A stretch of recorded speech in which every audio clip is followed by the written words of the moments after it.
বিসমিল্লাহিররহমানিররহিম। Sabah citizen club কর্তৃক আয়োজিত আজকে এই পুনর্মিলনী সংবর্ধনা অনুষ্ঠানের সম্মানিত সভাপতি, সাভা সিটিজেন ক্লাবের প্রতিষ্ঠাতা, আমার স্কুল জীবনের ঘনিষ্ঠ বন্ধু কামরুজ্জামান লিটন এখানে এইমাত্র বক্তব্য রাখবেন, যিনি আমাদের সাভারের 10 বছর অভিভাবকের দায়িত্ব পালন করেছেন, সাবেক প্রতিমন্ত্রী, এনাম মেডিকেল কলেজের প্রতিষ্ঠাতা শ্রদ্ধেয় বড় ভাই ডাক্তার এনামুর রহমান এখানে বক্তব্য রেখেছেন। সদা হাস্যোজ্জ্বল সাভার পৌরসভার 2 নং ওয়ার্ড থেকে বারবার নির্বাচিত কাউন্সিলর, সাভার পৌরসভার প্যানেল মেয়র, সাভার পৌর আওয়ামী লীগের সংগ্রামী সাধারণ সম্পাদক আমার শ্রদ্ধেয় মামা নজরুল ইসলাম মানিক মোল্লা এখানে আইন শৃঙ্খলা বিষয় নিয়ে গুরুত্বপূর্ণ বক্তব্য রেখেছেন। সাভার মডেল থানার সদ্য যোগদানকারী ভারপ্রাপ্ত কর্মকর্তা শাহজাহান সাহেব এখানে বক্তব্য রেখেছেন। সিটিজেন ক্লাবের সাধারণ সম্পাদক সাখর ভাই এখানে উপস্থিত আছেন।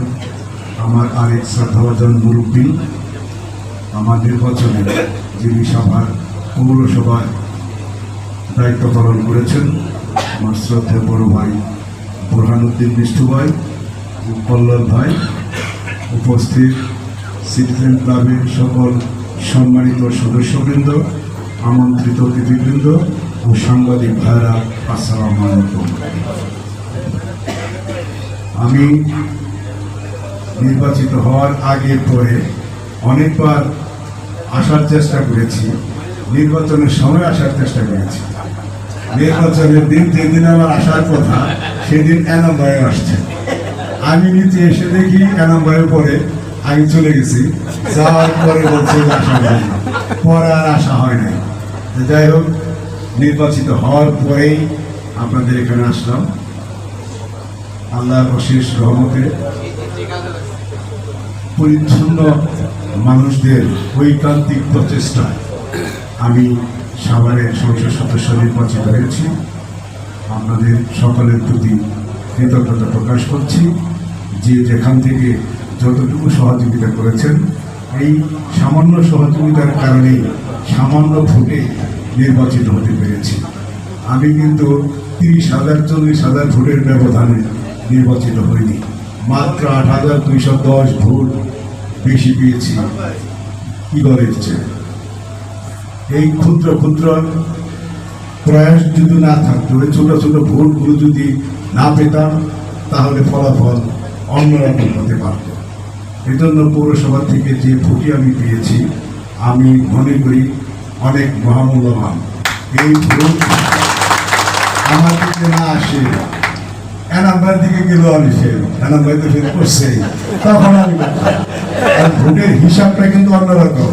কলব্রিজ তো অনেকেই খেলেন, কলব্রিজের শর্ট বুঝেন, শর্ট খেলে 4 মাইনাস, ভোটের ফলাফলের কবি। তো যাই হোক, অনেক পরিশ্রমের বিনিময়ে নির্বাচিত হয়েছি আমি।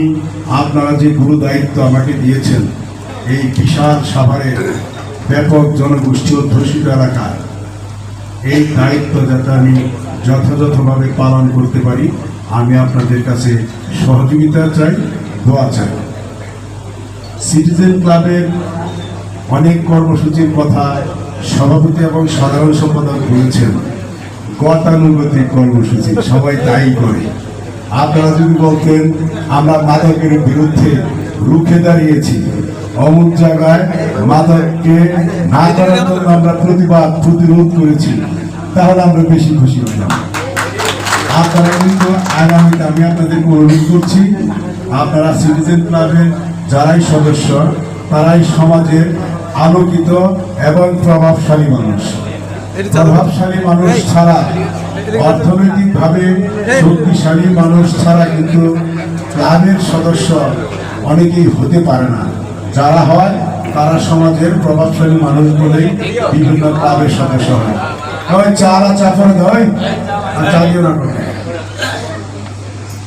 আপনারা যদি এই প্রভাবশালী মানুষগুলো যদি প্রতিরোধ করে তোলেন, তাহলে কিন্তু মাদক এবং কিশোর গ্যাং থাকবে না। এই সভার পৌরসভায় সবচেয়ে বেশি কিশোর গ্যাং এবং মাদক সারা সাভার আসনের মধ্যে পৌরসভায় সবচেয়ে বেশি। যতগুলো খুন হয়েছে পৌরসভার মধ্যেই হয়েছে, পৌরসভার বাইরে খুব একটা আছে বলে আমার মনে হয় না। এই সাভার পৌরসভায় এত আপনারা সচেতন নাগরিক বসবাস করেন, শিক্ষিত মানুষ, প্রভাবশালী রাজনৈতিক নেতৃবৃন্দ বসবাস করেন। আপনারা সকলে মিলে যদি প্রতিরোধ করে তোলেন, আমার তো মনে হয় না এখানে এই ছিনতাইকারী, মাদক ব্যবসায়ী, কিশোর গ্যাং থাকতে পারবে। এটা আমার মামা 2 নম্বরের অনেক শক্তিশালী পরিবারের মানুষ, নিজে অনেক শক্তিশালী। মামা যদি প্রথম 2 নং ওয়ার্ডকে মাদক মুক্ত ঘোষণা করে, আমার মনে তো হয় না সেখানে কেউ মাদক ব্যবসা করতে। আমি যে কয়েকজন কাউন্সিলর আছেন, আমি আপনাদেরকে অনুরোধ করছি, আপনারা মাদকের বিরুদ্ধে রুখে দাঁড়ান। আমি আপনাদের পাশে আছি, আমি পাশে আছি, শুধু বলার জন্য বলছি না। আমার ইতিহাস আপনারা ঘেটে দেখেন, আমি যদি কারো পক্ষ নিয়েছি, তাকে কিন্তু আমি উইন করিয়েছি, যে কোনো মূল্যেই হোক, যে কোনো নির্বাচনের ব্যাপারে বলেন, যে কোনো ব্যাপারে। আমি যদি কারো পাশে থাকি, সে হেরেছে, পরাজিত হয়েছে এমন রেকর্ড নাই। আমি আপনাদের পাশে আছি, প্রতিরোধ গড়ে তুলুন যেভাবে পারেন। যা করা দরকার, একজন সন্ত্রাসী মাদক ব্যবসায়ীকে ধরে যা যা করা দরকার আপনারা করে আমাদেরকে জানাবেন, থানায় খবর দিবেন। আপনাদের প্রশাসনের সমস্ত লোকজন আপনাদেরকে সহযোগিতা করবে। কেউ আপনাকে বলবে না আপনি মাদক ব্যবসায়ীকে ধরে কেন তাকে একটা চোর দিলেন, কেন তাকে ধরে বেঁধে রাখলেন, এটা আপনাদেরকে কেউ বলবে না। সবাই সহযোগিতা করবে, আপনারা সবাই প্রতিরোধ করে তুলবেন ইনশাল্লাহ। তো যাই হোক, আমি আর বক্তব্য দীর্ঘায়িত করতে চাই না। আজকে আপনারা আমাকে এখানে দাওয়াত দিয়ে এনে সম্মানিত করেছেন, এজন্য আমি আপনাদের প্রতি কৃতজ্ঞতা জ্ঞাপন করছি। আপনারা সকলে ভালো থাকবেন। আসুন আমরা সকলে মিলে এই সাভারকে একটি গ্রিন সাভার গড়ে তুলি। আপনি নিজে অর্থনৈতিকভাবে শক্তিশালী হবেন, আপনার পাশে কে কি করছে আপনি সেদিকে যদি না তাকান, একটা সময় আপনার ছেলেও মাদকে আসক্ত হয়ে আপনার অর্থনৈতিক অবস্থা ধ্বংস করে দিতে পারে, আপনার মান সম্মান বিনষ্ট করে দিতে পারে। কাজেই সকলে যদি প্রতিরোধ আমরা গড়ে তুলি, ইনশাল্লাহ আমরা একটি সুন্দর সাভার গড়তে পারব। আর উন্নয়নের যে বিষয়টি বলেছেন, হ্যাঁ, আমি আমার ধামসোনা ইউনিয়ন পরিষদের ব্যাপক উন্নয়ন করেছি। এখন খুব সামান্য কাজ বাকি।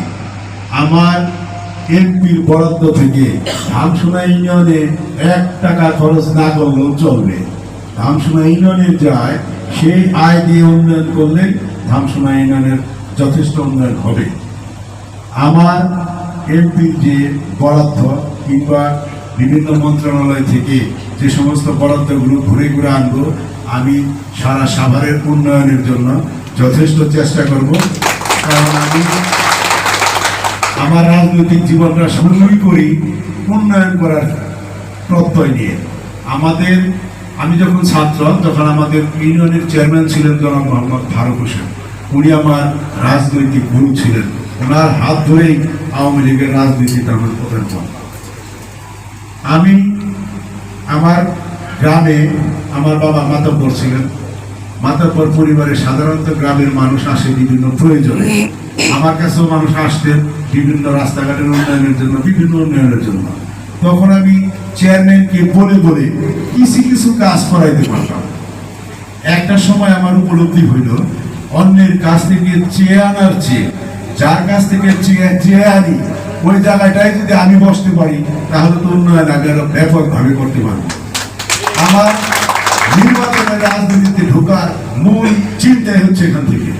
যখন আমাদের চেয়ারম্যান ফারুক হোসেন 111-এর সময় অ্যারেস্ট হলেন, নির্বাচন তখন প্রায় ঘোষণা দিয়ে দিল নির্বাচন যে কোনো সময় হয়ে যেতে পারে, তখন আমি চেয়ারম্যান প্রার্থী হলাম।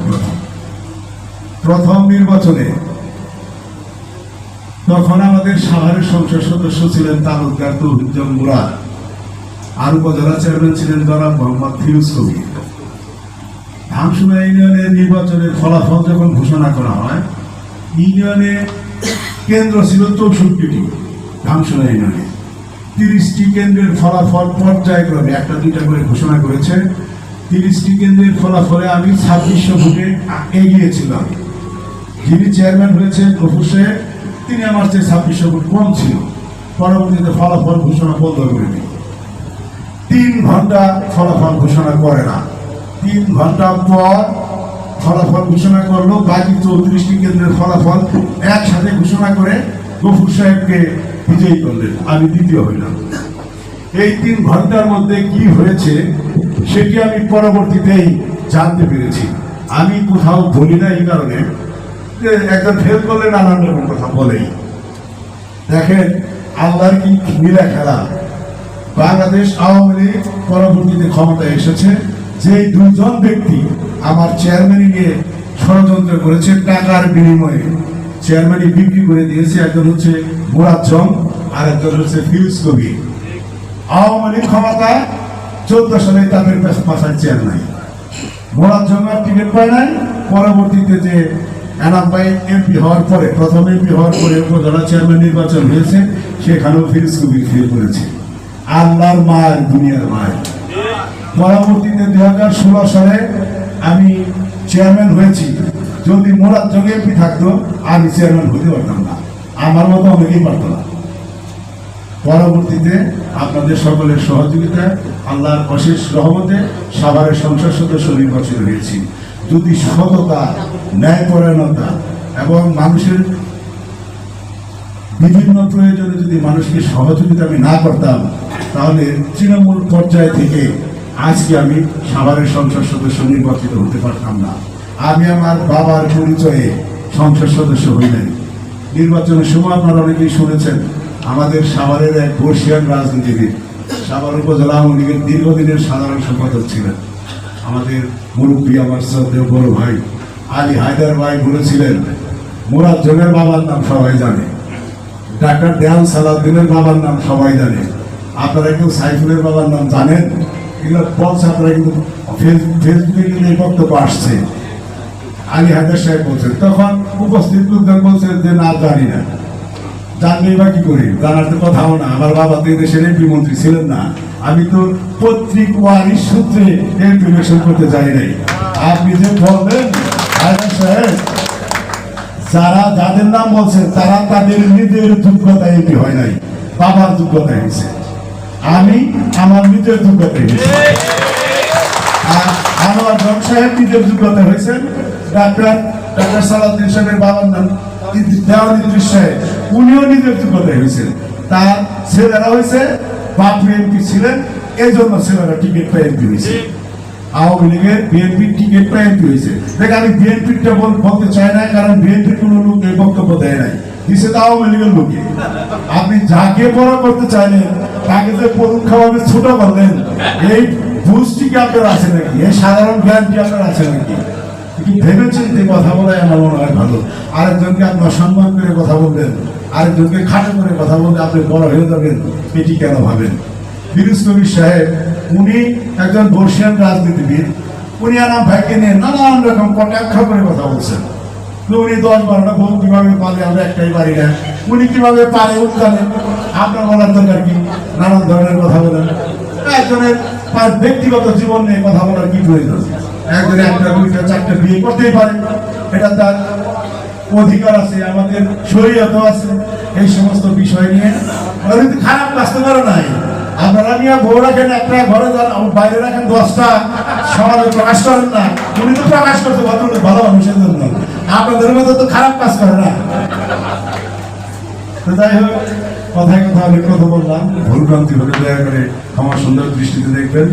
আমি সিটিজেন ক্লাবের প্রত্যেকটি সদস্যকে আবরণ করব, মাদকের বিরুদ্ধে রুখে দাঁড়ান, সমাজটাকে আমরা সকলে মিলে গড়ে তুলি।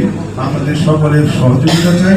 আপনারা 5 বছরের জন্য আমাকে যে দায়িত্ব দিয়েছেন, আপনাদের সেবা করার জন্য, আপনাদের উন্নয়ন করার জন্য, আমি যাতে আমার দায়িত্ব ইমানের সহিত পালন করতে পারি, সেজন্য আপনারা সকলে আমাকে সহযোগিতা করবেন।